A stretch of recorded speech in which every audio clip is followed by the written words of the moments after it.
ang nag-deliver papunta sa bahay nila Pangulong Bongbong Marcos at Speaker Martin Romualdez mag-insert o magpasok ng 100 billion worth of projects sa BICAM. Sana po ay hindi nila ako mapatay bago ko mailabas ang lahat. Ginawa ko lang ang utos sa akin, pero ngayon, handa na akong harapin ang lahat. Ginagamit ng administrasyon ang buong resources ng bansa para tumahimik ako. That he will shoot me if I will talk. Gagamitin ako bilang panakipbutas sa kanilang kampanya laban sa korupsyon. Hindi na ako mananahimik, ilalabas ko ang lahat ng katotohanan. May resibo, may ebidensya, at may pangalan. Kaya ngayon ay hinahamon ko si Ombudsman Remulla kung seryoso talaga siya sa mga sinasabi niya sa kanyang press release na idadamay niya pati si Martin Romualdez kung magbibigay ako ng ebidensya. Patunayan niya ngayon ang pronouncement niya. Imbestigahan niya ang fraternity Brad at ang kanyang kaibigan na si Speaker Martin Romualdez kung talagang tutupad siya sa tungkulin niya. Imbestigahan din niya si President Bongbong Marcos. Sabi nga ni BBM nung SONA, let's do it right at mahiya naman kayo, hindi po ba? Nananawagan din po ako sa Senado na imbestigahan ang 100 billion insertion ni Presidente. Alam ko po na hindi gagawin ni Ombudsman Remulla ang hamon ko. Pero magaling ang Senado sa investigasyon at ako ay naniniwala na dahil sa kanila, lalabas ang katotohanan. Yung pong listahan ng mga projects, ilalabas ko din kasama ng video na ito. Dahil dito, mas lalong darami ang ipa-file na kaso sa akin. Ginagamit ng administrasyon ang buong resources ng bansa para tumahimik ako, para masira ang aking kredibilidad. Darami din ang banta sa buhay ko at ng aking pamilya. March 2025 pa lang, si Speaker ay nagpaparinig na sa akin sa aming meeting that he will shoot me if I will talk. At pagkatapos niyang sabihin sa akin in a phone call na don't come home, we will take care of you, tumawag ulit si Speaker Martin at sinabihan niya ako na pag umuwi ako will be dangerous. Kasi they might hire someone to do a rub out on me or hire the police to kill me while in jail. Una pa lang ito sa magusto kong ibunyag. Marami pa akong dadalhin sa liwanag. Isa na dito ay yung kay Henry Alcantara, ang DPWH boys, ang sinasabi nilang halaga sa ICI ay 21 billion. Hindi po totoo yan. Ang totoong numero ay 56 billion pesos at yung pong halaga na yan ay kay Pangulong Bongbong Marcos at Martin Romualdez na punta lahat. Ilalabas ko po ang buong detalye sa darating na mga araw. Kaunting pasensya pa po. Sana po ay hindi nila ako mapatay bago ko mailabas ang lahat. Sa inyong lahat sa Pilipinas, lalong-lalo na sa aking pamilya, taos-puso akong humihingi ng paumanhin. Ginawa ko lang ang utos sa akin, pero ngayon, handa na akong harapin ang lahat. Uulitin ko po, yung pong pera, wala pong napunta sa akin. Dumaan lang po ang pera sa akin para i-deliver kay Speaker Martin Romualdez at Pangulong Marcos. Salamat sa inyong pag-unawa. Magsasabi ng kanilang sentimento tungkol dito sa pamahalaan. Pangalawa, siguro klarado na yung accountability aspect kailangang madiinan kasi 110 days na tayo simula ng kampanya ng Mahiya Naman Kayo. Parang tumagal ng 110 days. Hindi nahihiya ang mga kinauukulan, no? Pang-apat, makikita natin dalawang venues yan at ang balita ko may mga provincial venues rin na maitatayo. Sana i-allow ng mga uniform personnel ang malayang diskurso ng mga mamamayan kasi karapatan naman natin yan sa saligang batas. Opo, pero ang tanong nga, ramdam ba o affected ba ang Pangulong Bongbong Marcos Jr.? Nakikita ba niya, aware ba siya sa hinaing po ng ating mga kababayan? Noon-noon pa hanggang ngayon ay talagang tuloy-tuloy po malawakang mga rallies. Aba, kung hindi niya nararamdaman, may problema siya, no? Kung hindi niya nakikita, may problema siya. Katulad nga ng sinabi ng isang leader, hindi pipi, bingi, o bulag ang taong bayan. Kung ang liderato ay pipi, bulag, at bingi, may problema siya, no? Kasi itong nangyayari, hindi sana aabot sa ganito kung inalaw nila magsalita ng malaya ang mga nagsasalita, di ba? Kung hindi pinigilan, at saka kung hindi dribble. Kasi nakita naman natin sa House of Representatives, sa ICI, sa Senado, yung ginawang forum para mapag-usapan itong mga problema ay parang ginawa lamang parte ng isang malaking script, no? Na ang script ay ang default walang kasalanan ang leader dahil siya nga ang gumawa nito. So from the very start, linunch yung kampanyang yan para lang i-defend yung position niya na wala siyang alam. Mahirap yun panghawakan kasi ikaw ang pinuno, ikaw ang pinakamataas na leader sa ating bansa, no? Para sabihin mong hindi mo alam, para sabihin mong dinidistansya mo ang sarili mo dito, medyo doon nagagalit ang bayan, no? Kasi nakita naman natin na lahat ng signos sa ating ekonomiya ay pababa. Ako nagulat doon sa capital formation kasi dati hindi bumababa ang capital formation yung dollar, yung stock exchange, yung FDI. So kung ganun ang reaksyon ng merkado, issue na ng tiwala at issue na ng confidence. So mahirap namang sabihin hindi niya nararamdaman yon at kitang-kita naman natin kung paano binalot ng barbed wire, ng mga barriers, ang Malacanang. So alam nila, nakita natin kaninang madaling araw ang formation ng mga uniformed personnel to defend the palace. Alam mo, hindi ka aabot ng ganon kung maging forthright lang ang Pangulo. Ako nga parati kong sinasabi, address the nation. Tell the nation. Kasi yung mga press ko niya, tapos sasabayan ng yung aking BFF na Barker, tapos politika kaagad, hindi yun pagpapaliwanag sa taong bayan na humihingi ng sagot. Di ba? Alam mo ba ito, Ginoong Pangulo? Ano ang ginawa mo, Ginoong Pangulo, nung nalaman mo? Pangatlo, kung alam mo, no? Alam mo kung sino yung mga taong nanggahasa ng ating kabanang bayan. Yung ba iaalaw mo? Doon pa lang sa aspetong yon medyo nagugulat ako na hindi totoo ang mga sinasabi at palihis ng palihis. Opo. Prof, naalala po ba ninyo yung may panayam si Pangulong Bongbong Marcos Jr. Sa isang Australian journalist, di ba nag-viral po yun? Tungkol po, tapos may binanggit po ang Pangulong Bongbong Marcos Jr. doon na they took everything from us. Hindi ko lang, gusto ko sanang ma-play yun pero hindi kasi sa atin ng video. Pero yung sentence na yon, sinabi, they took everything from us. Sabi yan ng Pangulo.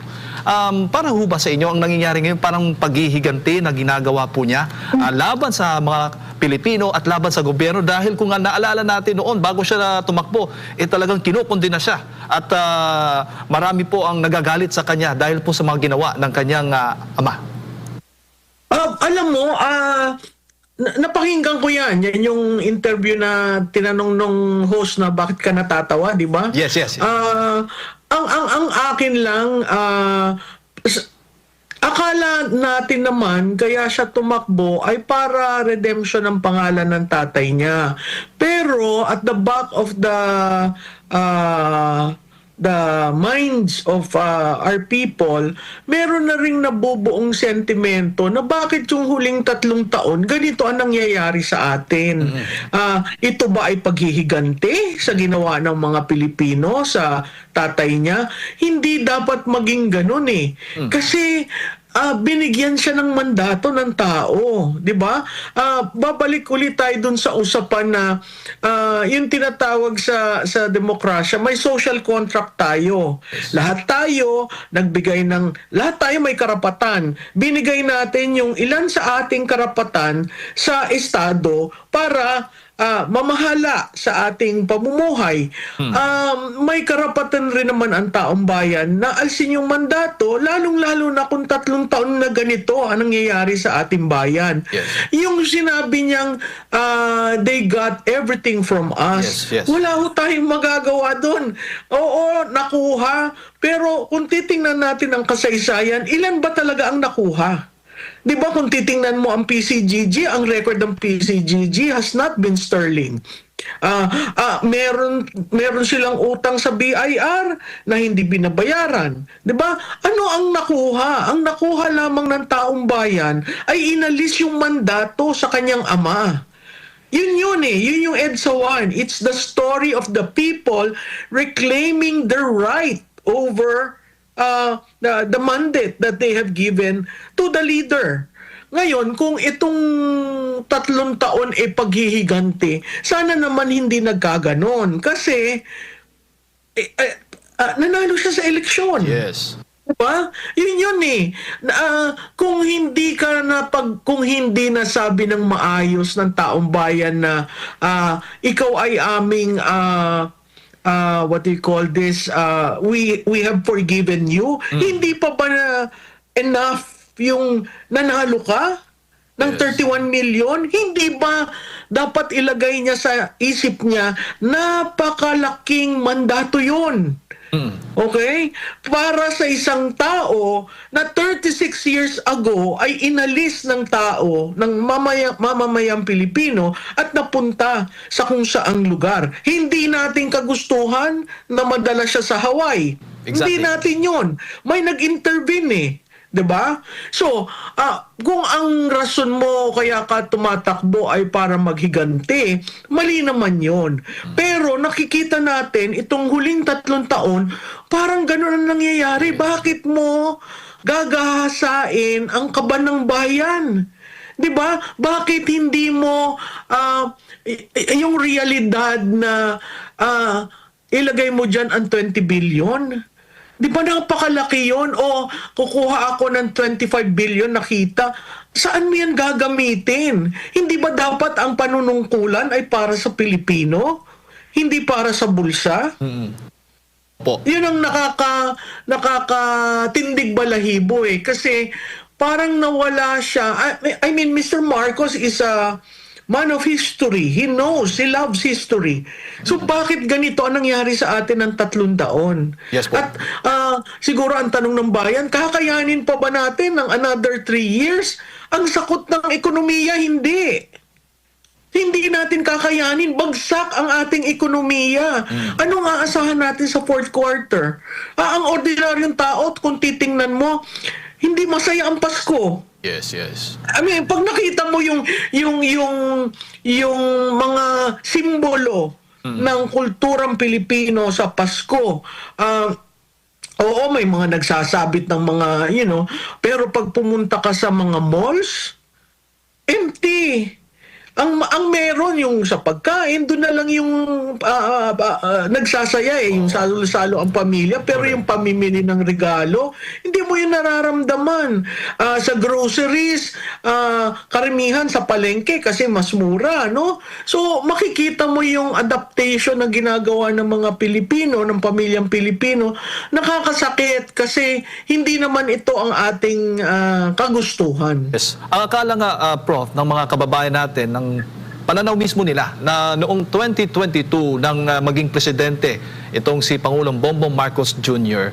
ay nagsimula yung issue po ng pagnanakaw, pagbawi po sa mga kayamanan daw, ganito. Sa akala ng mga kababayan natin, nababawiin yung baga babawiin yung kanilang pangalan, no? Yung pala babawiin yung kanilang kayamanan. Yun ang pananaw ng ating mga kababayan. Ano po yung inyong reaksyon diyan?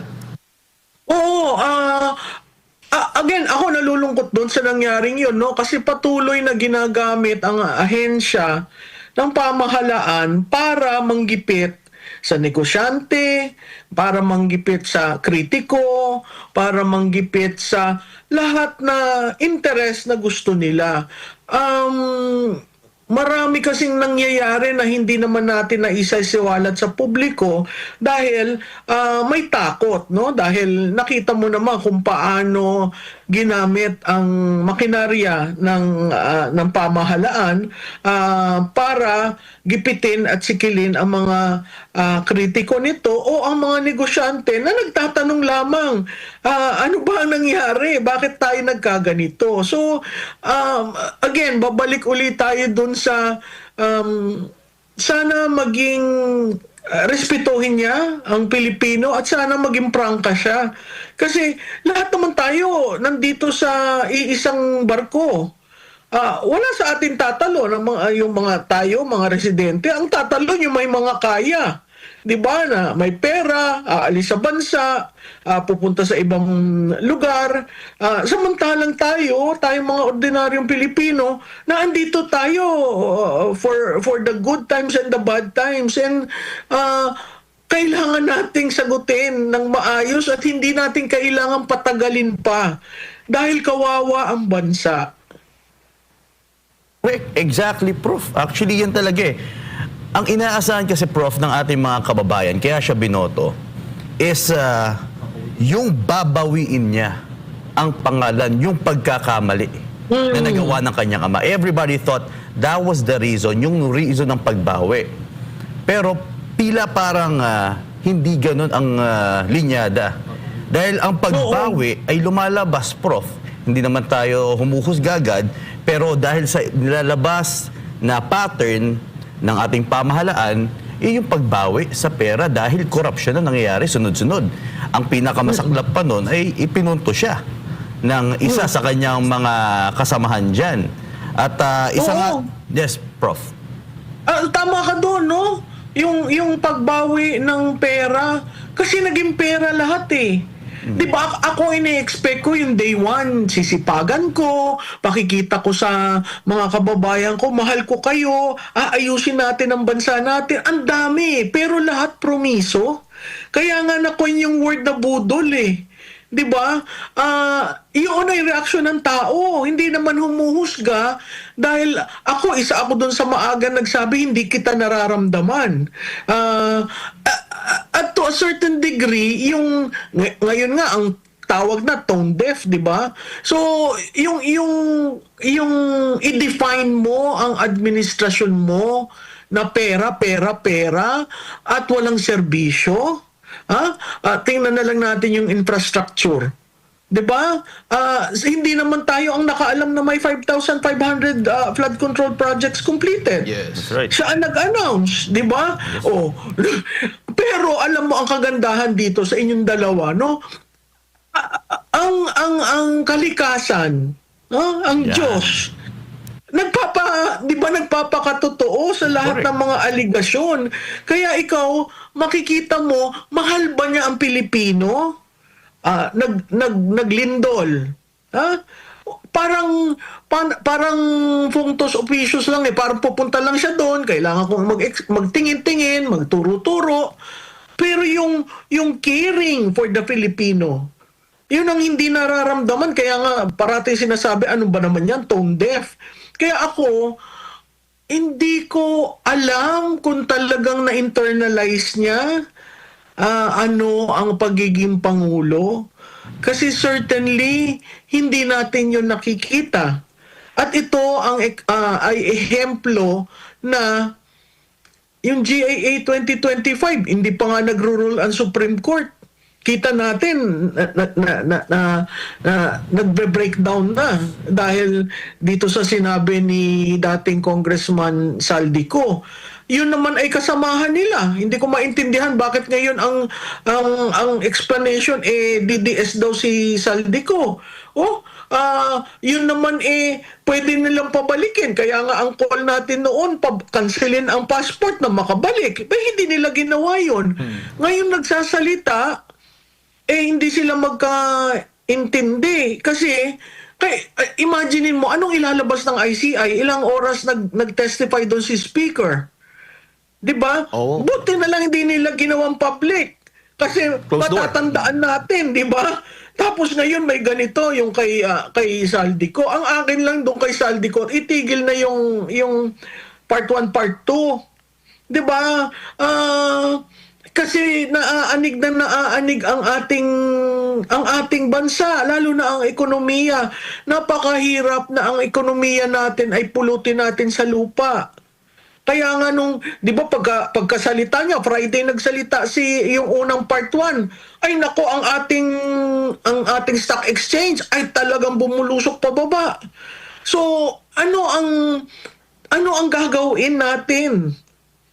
Wala namang positibo na sinasabi ko anong gagawin. Yung reaksyon ni Secretary Gomez, Secretary Pangandaman at saka si BFF, hindi naman nag-explain. 'Di ba? Kaya nga ang parati kong sinasabi, gamitin nyo ang PCO as a way of explaining. Hindi yung mambubudol o magpropaganda, explaining. Because if you stop explaining to the people, we will have these rallies. Correct. 'Di ba? Correct. Kaya nga yan, Prof, ngayon, ang taong bayan naman, gusto naman nila malaman kung ano ang magiging sagot. Dahil binoto nga siya ng taong bayan, asan yung, kumbaga, yung utang na loob ng ating Pangulo sa kanyang mga pangako. Dahil naghihintay lahat Like for example, sa SMNI, diba, kung ating babalikan, Prof, tayo nagsagawa ng continuous rally para suportahan ng ating Pangulo sa sunod-sunod na mga rallies niya. Dahil ang kanyang mga pangako, ang kanyang mga plataforma ay talaga naman napakaganda para sa mamamayang Pilipino. Kaso lang nabaliktad din. Pinasara pa ang SMNI. Diba, Prof? So, yun yung mga ilan sa mga bagay na talaga naman, yung utang na loob kasi, ito yung napakahalaga.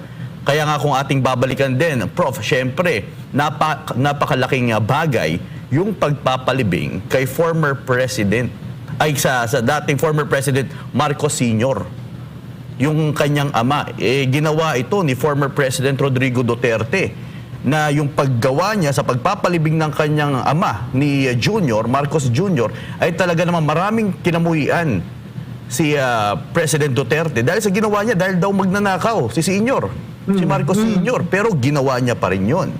Diba? Pero sa kabila ng kanyang pagpapalibing sa ama ni Marcos Jr., nasa dahig pa siya ngayon. Ano masasabi yung pagdating sa utang na loob, Prof?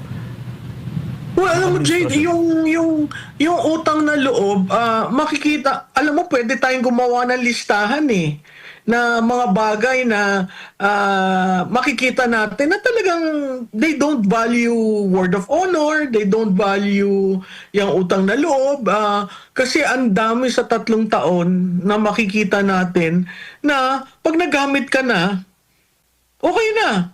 Wala kaming pakialam sa inyo. Nagamit ka na A very transactional way of dealing with people. Yun malaking problema kasi kung yung mga tumulong sa kampanya, yung mga, what do you call this,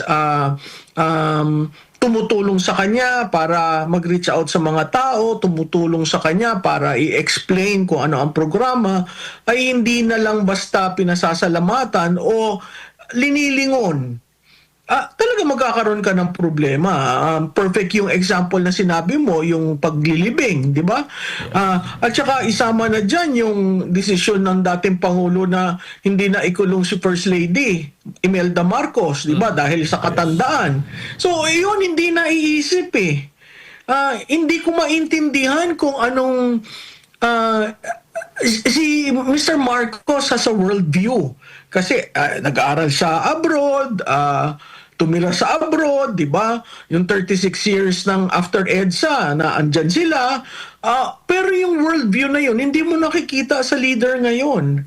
Whether in terms of ASEAN, in terms of domestic policy, hindi mo nakikita yon. Kaya Correct. hindi natin maintindihan at again sasabihin ko, pilit nating intindihin siya. Kasi nahalal. Yes, Diba? Nahalal yes. eh. Exactly. Yung respeto ng mandato nandun. Pero, sandali lang, kung gaganyanin mo ng gaganyanin ang bansa, ititindig ang Pilipino. Kasi, kinabukasan natin yun eh. Hindi naman kinabukasan nila dahil madali sila makaalis. May mga bahay sila abroad. So, sino ang nagmamahal talaga ng Pilipinas? Sa mga Pilipino who are here, trying to eke out a living, trying to make things, di ba? Trying to make things, certain things, and, di ba? Yung mga OFW, malaking bagay yun sa atin dahil tuwi na lamang may sakuna ang ating bansa, whether political, economic, nag-float tayo dahil sa remittances nila. Ngayon kung, di ba, nagko-call sila for non-remittance, ang epekto nun sa bansa. So kung mahal mo ang bansa, magsalita ka. Kung mahal mo ang bansa, i-release mo lahat yung mga documents na nagpo-prove. Mag-order ka.